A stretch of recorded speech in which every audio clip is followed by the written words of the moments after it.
Hey everybody, how you doing? Long time no here. Blessed by the best channel. Shouting out to you. How you doing?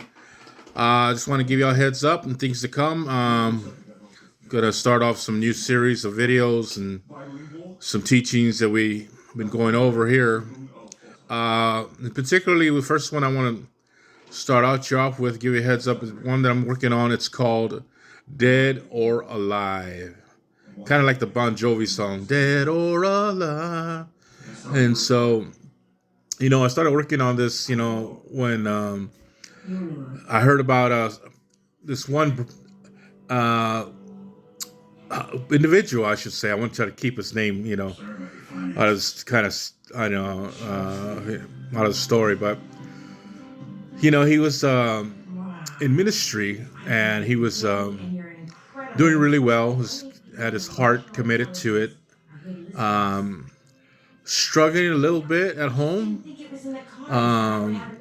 Got that repaired and fixed because of what he was doing in his ministry.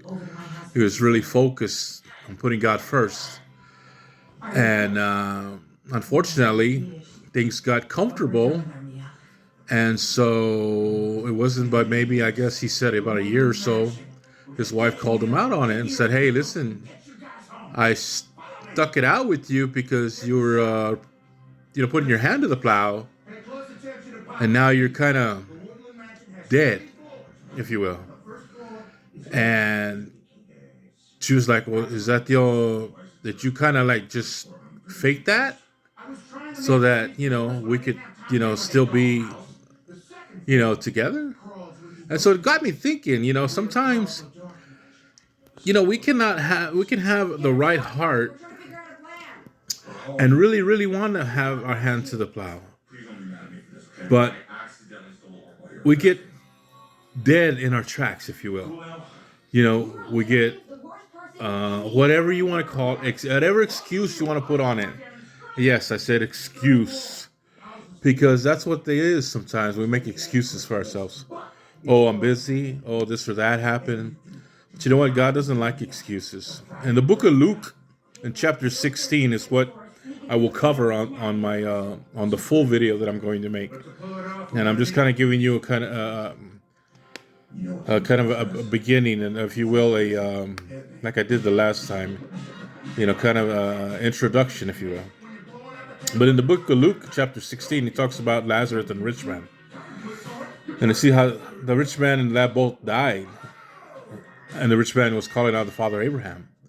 And he asked him, hey, can you please, just have Lazarus touch the tip of his finger with some water and touch my tongue. I thirst. And if you know the story, it's that in life, the rich man had it well.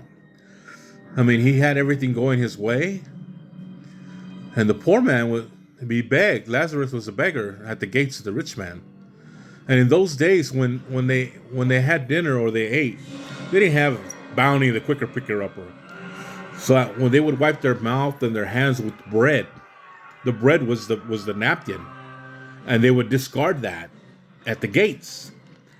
And so Lazarus, that's what Lazarus would eat.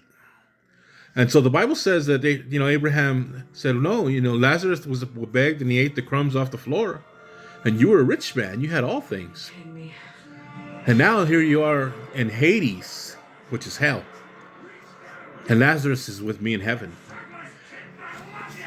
So my point will be and I'll break it down in the video that I'll do. I'm sorry about the light. Is that we can be dead and not know it. And I'm going to break it down in 3 different categories. Mind, body, and soul. Our mind, we could be dead and with distractions. Earlier I said excuses. Our body. We could be dead in our body and not maintain and being, busy for God. And our soul, our spirit. Just dead in your spirit. You could just not be, feeding off the Word of God, prayer life, cultivating that, and your spirit will be dead.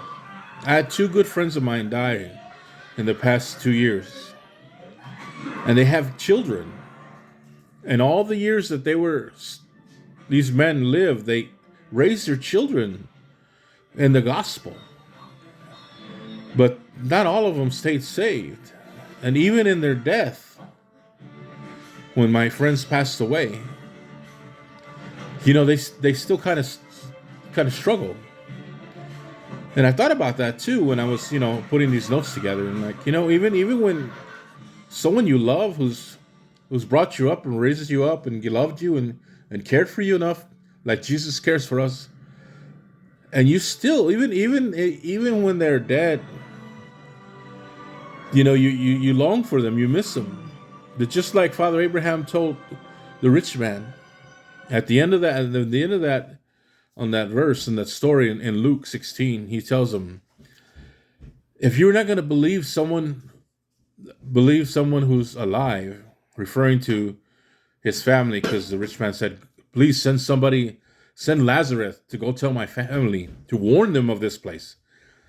And he says, if they're not going to believe somebody who's alive, what makes you think they're going to believe somebody from the dead? Dead or alive? That's my next video. Stay tuned. God bless you.